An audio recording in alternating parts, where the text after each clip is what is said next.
नमस्कार विद्यार्थी मित्रांनो, साईकृष्ण एज्युकेशन केअर या यूट्यूब चॅनलवर आपल्या सर्वांचं स्वागत आहे। आजच्या लेक्चरमध्ये तलाठी भरती आणि पोलीस भरती या परीक्षेमध्ये जे विचारण्यात आलेले गणित आहे हे गणित आपण सूत्र न वापरता आजच्या लेक्चरमध्ये आपण बघणार आहोत। आता मुलांनो, यावेळेची जे पण एक्झाम होणार आहे या सर्व एक्झाम बघितलं तर IBPS आणि TCS या दोन कंपनी घेणार आहे। यामध्ये मुलांना आपल्याला बघा या टाईपचे प्रश्न जास्तीत जास्त विचारू शकतात, कारण जे आपण तलाठी भरती आणि पोलीस भरती यांचे आपण मागील 10 वर्षाचे आपण प्रश्न बघितले तर या टाईपचे प्रश्न मुलांना आपल्याला प्रत्येक वर्षी दिसून येते। म्हणजे या वर्षी सुद्धा IBPS आणि TCS या परीक्षा घेत असल्या तरी सुद्धा आपल्याला जे प्रीवियस इयरचे जे प्रश्न आहे हे प्रश्न आपल्याला लक्षात ठेवूनच आपला अभ्यास आपल्याला पुढे न्यायचा आहे। आता बघा, आजच्या लेक्चरमध्ये आपण एकूण मॉडेल 3 बघणार आहोत। मॉडेल नंबर 1, मॉडेल नंबर 2 आणि मॉडेल नंबर 3। आता या तिन्ही पण मॉडेलवर मुलांनो आपल्याला परीक्षेमध्ये प्रश्न विचारण्यात आलेले आहे। पण मॉडेल नंबर 3 मधले जे प्रश्न आहे हे प्रश्न पूर्ण लॉजिक बेस्ड प्रश्न आहे मुलांनो। यावरची जी बेसिक कॉन्सेप्ट तुमची क्लिअर असेल तर हे प्रश्न तुमचे चुकणार नाही मॉडेल नंबर 3 वरचे। तर आपण सर्वात शेवटी जे पण मॉडेल नंबर 3 घेऊ त्यावरचे प्रश्न तुम्ही थोडेसे काळजीपूर्वक लक्ष द्या। तुम्हाला नाही समजलं तर तुम्ही मला कमेंट बॉक्समध्ये त्याची कमेंट करा, म्हणजे मी पुढच्या व्हिडिओमध्ये तुमचा डाऊट क्लिअर करण्याचा प्रयत्न करतो। त्याचबरोबर मुलांनो, आपल्या चॅनलवर आता हे सर्व व्हिडिओ तिथे अपलोड होणार आहे, म्हणजे एक पूर्ण व्हिडिओ येत राहणार। त्यासाठी तुम्हाला आपल्या चॅनलला सबस्क्राईब करणे, त्याचबरोबर बेल आयकॉनवर क्लिक करणं विसरू नका, म्हणजे तुम्हाला प्रत्येक व्हिडिओचं नोटिफिकेशन मिळत राहणार। त्याचबरोबर तुमच्या जेवढे पण मित्रमैत्रिणी आहे यांच्या व्हॉट्सअप आणि टेलिग्राम चॅनलवर आपल्या व्हिडिओची लिंक शेअर करत चला। त्यामध्ये मॉडेल नंबर 1 आहे। मॉडेल नंबर 1 बघितलं तर पोलीस भरती 2014 मध्ये आलेला प्रश्न आहे। प्रश्न सांगितलेला आहे 15च्या पुढील 17वी समसंख्या कोणती। आता आपण सुरुवातीला समसंख्या आणि विषम संख्येमधला थोडासा फरक समजून घेऊ। जसं बघितलं मुलांना, आपल्याकडे 2 असेल, 4 असेल, 6 असेल, 8 असेल, 10 असेल, तर आपल्या लक्षात येत आहे की प्रत्येक समसंख्येमध्ये 2चा फरक आहे, बरोबर आहे। पण एक लक्ष द्या, पहिली संख्या सुद्धा काय होती, समसंख्या होती, आणि दुसरी पण काय आहे, समसंख्या।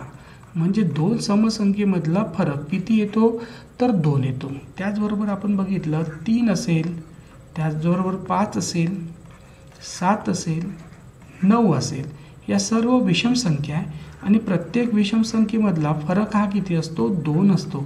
पण एक लक्षात ठेवसान, पहिली संख्या सुद्धा काय असायला पाहिजे, विषम असायला पाहिजे, दुसरी संख्या सुद्धा काय असायला पाहिजे, विषम असायला पाहिजे। आता आपण प्रश्न बघितला तर प्रश्नामध्ये म्हटलेलं आपल्याला ही जी 15 संख्या आहे याच्या पुढे 15च्या पुढे आपल्याला जी 17वी का म्हटलेला आहे समसंख्या कोणती, 17वी समसंख्या कोणती असा प्रश्न दिला। पण आपण 15 बघितलं मुलांना तर 15 ही एक विषम संख्या आहे। विषम संख्या म्हणजे आपल्याला विषम संख्या दिलेली आहे आणि प्रश्न विचारलेला आहे समसंख्या, तर आपण डायरेक्टली याचं उत्तर काढू शकतो का, तर नाही। का बरं, तर आपल्याला जे लॉजिक माहिती आहे या लॉजिकमध्ये आपल्याला एकच गोष्ट माहिती आहे की पहिली संख्या सम असेल आणि दुसरी बी संख्या सम असेल, त्याच्यातला फरक कितीचा आहे, 2चा, तर आपण 2 गुणिला करून आपण उत्तर काढू शकतो। पण या प्रश्नामध्ये दिलेली संख्या विषम आहे आणि काढायची आहे सम। तर बघा मुलांना, आता काळजीपूर्वक लक्ष द्या। आता आपण जी ट्रिक यूज करताय त्याला लक्ष द्या त्याकडं। आता आपण बघितलं तर 15 आहे, तर या 15 विषम संख्या आहेत, पण 15च्या समोरची पहिली समसंख्या, 15च्या पुढे कोण आहे, 16 येते, ही आता काय झालेली आहे, समसंख्या। तर मग आता 16च्या पुढची आपल्याला कोणती पण समसंख्या म्हटलं तर आपल्याला इझिली काढता येणार। आता आपण बघा इथे जे ट्रिक यूज करतो ती काय करू, बघा 15च्या समोरची आपण पहिली समसंख्या घेतली, ती आली 16 अधिक आपल्याला प्रश्न विचारला होता 17वी समसंख्या म्हटलं होतं 15 नंतर, मग आपण 15च्या पुढे एक संख्या गेलो म्हणून -1 करू, तर म्हणजे आता आपल्याला कोणची संख्या काढावी लागेल, 16वी संख्या काढावी लागेल। म्हणून अधिक किती करतो, 16 गुणेला प्रत्येक समसंख्येमध्ये फरक कितीचा असतो, 2चा, म्हणून गुणेला 2 करू। त्याचा आपण गुणाकार केला तर किती 16 अधिक 32, तर उत्तर असणार 48. म्हणजे 15 नंतर 17वी समसंख्या कोणची, तर 48. एक वेळा प्रश्न समजून घेऊ. बघा प्रश्नामध्ये काय दिलं होतं आपल्याला की या 15च्या पुढची 17वी समसंख्या काढा, बरोबर आहे. पण आपण कोणती पण समसंख्या काढण्यासाठी आपल्याला पहिली संख्या सम माहिती असेल तर आपण कोणत्या पण समसंख्या काढू शकतो. पण दिलेल्या प्रश्नामध्ये विषम संख्या दिली, काढायची आहे समसंख्या. त्यासाठी काय करू, या दिलेल्या संख्येच्या पुढची संख्या सम घेऊ. तर ती किती आहे, 16 लिहिलेला आहे. प्रश्न विचारला होता 17वी, पण आपण एक संख्या पुढे गेलो म्हणून 17मधून एक वजा केलं तर उत्तर आलं 16 लिहिलं. आता आपल्याकडं पहिली बी संख्या सम आहे आणि शेवटची बी संख्या सम आहे आणि प्रत्येक संख्येमध्ये फरक कितीचा, 2चा, म्हणून गुणिले 2, तर उत्तर आलं 48. एक आणखी प्रश्न घेऊ म्हणजे तुमची पूर्ण कॉन्सेप्ट क्लिअर होणार. पुढचा प्रश्न बघा, काळजीपूर्वक लक्ष द्या. एक वेळा प्रश्न समजला मुलांना तर मग आपल्याला डबल प्रॅक्टिस करण्याचं काही काम पडत नाही. ओके, काळजीपूर्वक लक्ष द्या. 223च्या पुढील 17वी कोणती समसंख्या आहे असा आपल्याला प्रश्न दिलेला आहे. आता इथे लक्ष द्या मुलांना, 223च्या पुढची म्हटलेलं आहे 23वी संख्या कोणती म्हटलेलं आहे, सम. पण आपण लक्ष दिलं तर 223 ही एक विषम संख्या आहे, त्यामुळे आपलं लॉजिक इथे आपण डायरेक्टली अप्लाय करू शकत नाही. म्हणून आपण काय करू, या 223च्या समोरची पहिली समसंख्या घेऊ, ती आहे 224. आता 224 ही काय आहे, समसंख्या आहे, तर ह्याच्या पुढच्या कोणत्या पण समसंख्या आपल्याला काढता येणार. म्हणून सुरुवातीला मी 224 लिहिलं, अधिककडे लक्ष ठेवा. आपल्याला 223च्या पुढील 23वी संख्या विचारलं होतं. आपण 223च्या पुढे एक संख्या गेलो म्हणून वजा 1 करू, तर उत्तर असणार 22. आता इथे 22 लिहू आणि प्रत्येक समसंख्येमध्ये फरक कितीचा, 2चा, म्हणून गुणिले 2 करू, तर उत्तर असणार 224 गुणिले 44, तर उत्तर असणार 268. म्हणजे या विषम संख्येच्या पुढील 23वी समसंख्या कोणची, तर उत्तर असणार 268. पुन्हा इकडे आपण कॉन्सेप्ट रिव्हिजन करून घेऊ. आपल्याला प्रश्न विचारला होता 223च्या पुढील 23वी समसंख्या कोणती. तर आपल्याला बघितलं तर 223 विषम संख्या दिली होती, काढायची होती समसंख्या, तर असं आपण लॉजिक करू शकत नाही. म्हणून या विषम संख्येच्या पुढची आपण समसंख्या घेतली, ती आहे 224, ती इथे 224 लिहिली. अधिक एकूण संख्या 23वी म्हटलं होतं, एक संख्या पुढे गेलो म्हणून वजा 1 केला, तर उत्तर भेटलं 22, अधिक 22 घेतलं. आता आपल्याला समसंख्या मिळाली, त्याच्या पुढील कोणतीही समसंख्या काढता येते, कारण प्रत्येक समसंख्येमधील फरक का असतो, 2चा, गुणिले 2, तर उत्तर मिळालं 268. हे झाले मॉडेल नंबर 1 वरचे क्वेश्चन. आता आपण मॉडेल नंबर 2 वरचे बघू.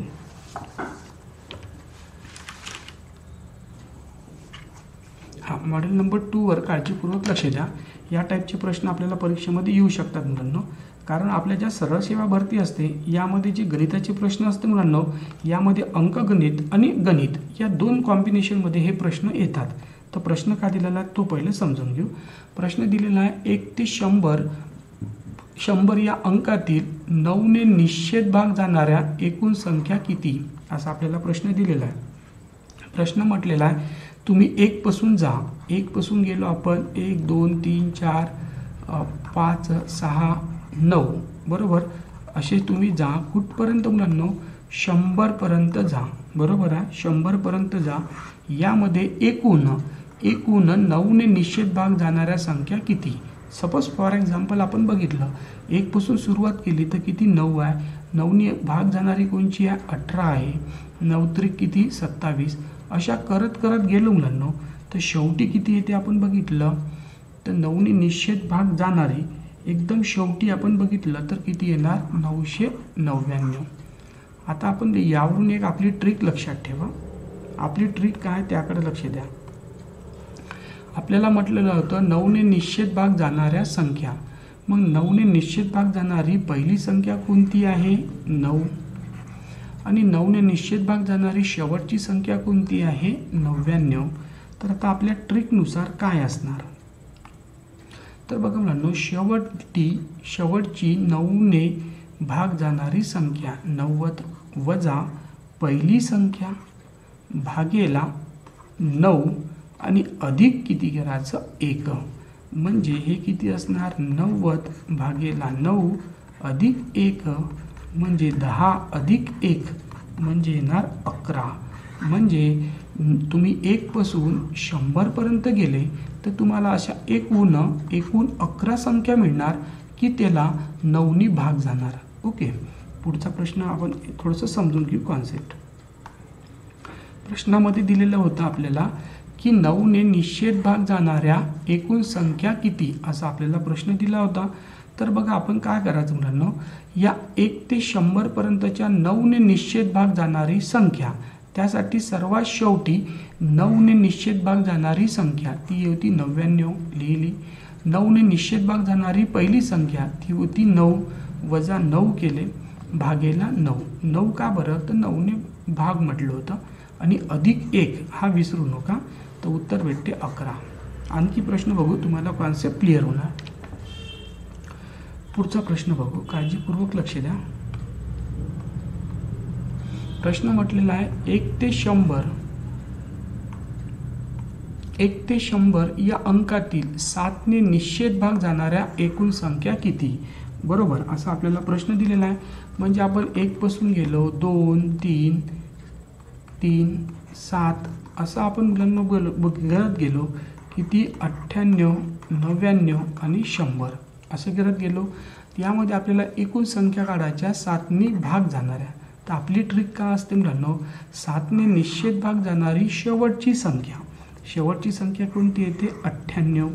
आपण लिहून घेऊ 98 वजा 7ने भाग जाणारी पहिली संख्या ती किती आहे? 7 वजा 7 करू अधिक 1. आता यामधून आपण भाग दिला तर हा होते 91 भागेला 7 अधिक 1. 91ला 7ने भाग दिला तर 13 अधिक 1 म्हणजे उत्तर असणार 14. म्हणजे अशा एकूण संख्या किती असणार? तर 14. पुन्हा एकदा कॉन्सेप्ट आपण रिव्हिजन करून घेऊ. प्रश्न दिला होता 1 ते 100 पर्यंत 7ने निश्चित भाग जाणाऱ्या एकूण संख्या किती? यासाठी आपण सुरुवातीला 7ने निश्चित भाग जाणारी शेवटची संख्या लिहिली, त्यामध्ये वजा केली 7ने निश्चित भाग जाणारी पहिली संख्या आणि भागेला 7 केले आणि अधिक 1, तर उत्तर येते 14. आणखी आपण यामध्ये प्रश्न घेऊ समजण्यासाठी. नेक्स्ट प्रश्न दिलेला आहे. नेक्स्ट प्रश्नामध्ये बघा 1 ते 50 या अंकातील 3ने निश्चित भाग जाणाऱ्या एकूण संख्या किती? आता आपल्याला 3ने निश्चित भाग जाणाऱ्या म्हटलं 1 ते 50 म्हणजे 1 पासून गेलो आपण 2 3 असं करत गेलो मुलांना. तर किती राज्ञा बघितलं? 45 46 47 48 49. ओके, तर आपली ट्रिक काय आहे?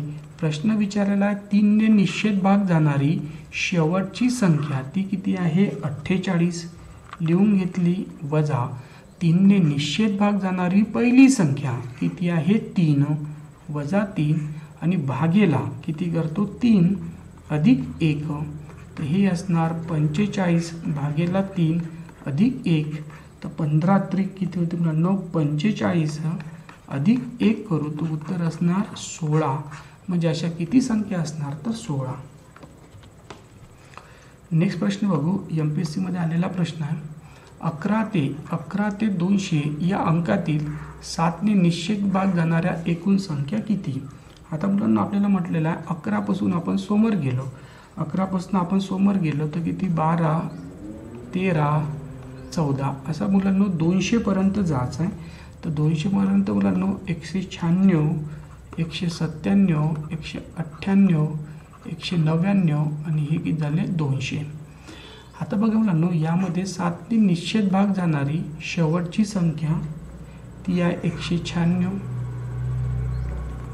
196 वजा 7ने भाग जाणारी पहिली संख्या ती आहे 14 आणि भागेला किती करू? 7 आणि अधिक 1 तर उत्तर मिळणार हे बघितलं 182 भागेला 7 अधिक 1, 182ला 7ने भाग दिला तर 26 अधिक 1 म्हणजे उत्तर असणार 27. किती संख्या आहे तर 27. ओके, यापुढील आणखी एक प्रश्न बघू. आता थोडेसे वेगळे प्रश्न आहे आपल्याला. प्रश्न मॉड्यूल नंबर 3 मध्ये घेऊ. मॉड्यूल नंबर 3 मधला पहिला प्रश्न बघू. पहिला प्रश्नाकडे लक्ष द्या, सांग काळजीपूर्वक. बघा, एका संख्येला 136ने भागले असता बाकी 36 येते, तर त्याच संख्येला 17ने भागले असता बाकी किती येणार, असा आपल्याला प्रश्न दिलेला.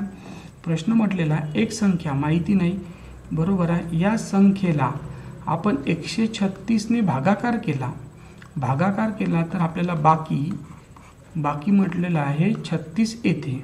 ओके, तर प्रश्न विचारलेला आहे, तर त्याच संख्येला म्हणजे या प्रश्नचिन्हाला तुम्ही 17ने भागितले तर बाकी किती येणार असा आपल्याला प्रश्न विचारलेला आहे. तर बघा मुलांनो, या टाईपचे प्रश्न सॉल्व करण्यासाठी एक छोटीशी गोष्ट लक्षात ठेवा. बघितलं तर बघा आपल्याला कसं करावं लागणार, तर सरळ काय करायचं बघा. पहिल्या वेळेस या संख्येला 136ने भागितलं तेव्हा बाकी किती आले होते 36. आता प्रश्न विचारला 17ने भागितलेस तर बाकी किती येणार. तर बघा पहिल्या वेळेस जे बाकी आलेले आहे, बरोबर आहे, या बाकीला काय करायचं, या संख्येने भाग द्यायचा. भाग दिला तर किती 17 दुने 34, तर बाकी किती येते 0. बाकी किती येते 0, 2 म्हणजे किती 2 म्हणू, तर बाकी किती येते 2. बघा पुन्हा एक वेळ कॉन्सेप्ट रिव्हिजन करू. प्रश्न म्हटलेला बघा, एका संख्येला 36ने भागितले तर बाकी किती येते 36 येते, तर त्याच संख्येला 17ने भागितलेस तर बाकी किती येणार, असा प्रश्न म्हटला. म्हणून बघा, एका संख्येला 36ने भागितले तर बाकी 36 आहे, त्याच संख्येला 17ने भागितले तर बाकी किती. तर काय करायचं, हे जे बाकी आहे, बरोबर आहे, याला काय करायचं, या संख्येने भाग द्यायचा. तर जे पण उत्तर येणार म्हणजे बाकी येणार ते आपलं उत्तर असणार. आणखी आपण यावरचे प्रश्न बघू. पुढचा प्रश्न आहे, काळजीपूर्वक लक्ष द्या. प्रश्न म्हटलं बघा, एका संख्येला 195ने भागितले असता बाकी 47 येते, तर त्याच संख्येला 15ने भागले असता बाकी किती येणार. म्हणजे बघा, एक संख्या माहिती नाही, ती आहे प्रश्नचिन्ह, हिला आपण भाग दिला 195, तर बाकी किती येत आहे, तर बाकी बघितलं तर 47 येते. तर त्याच संख्येला आपण 15ने भागितले तर बाकी किती येणार असा आपल्याला प्रश्न विचारलेला आहे. तर अशा वेळेस काय करतो मुलांनो, तर ही जी 47 संख्या आहे, 47 हिला काय करतो आपण या 15नी भाग देतो. 15 त्रिक किती होणार 45, तर उरले किती 2, म्हणजे बाकी किती येणार तर 2. ओके, चला मुलांनो, हा एक प्रश्न आहे, तुम्हाला मी होमवर्क देतो. एका संख्येला 899ने भागिले असता बाकी 63 येते, तर त्या संख्येला 29ने भागितले असता बाकी किती येणार, हे तुम्ही मला कमेंट करून आठवणीने समजून काय म्हणतो प्रश्नाचं उत्तर देसान सॉल्व करून. ओके, त्याचबरोबर मला कमेंट करसान. मुलांना तुम्हाला अंकगणितामध्ये काही अडचण असेल तर मला तुम्ही कमेंट बॉक्समध्ये मुलांना काही टॉपिक सांगा, तर त्या टॉपिकवर मी मुलांना तुमच्यासाठी तिथे काय म्हणतो आपण व्हिडिओ घेऊन येणार उद्या किंवा सायंकाळी संध्याकाळी सुद्धा घेऊ शकतो. तर तुम्ही मुलांना मला फक्त तुम्ही कमेंट बॉक्समध्ये मेन्शन करा. Okay, thank you very much.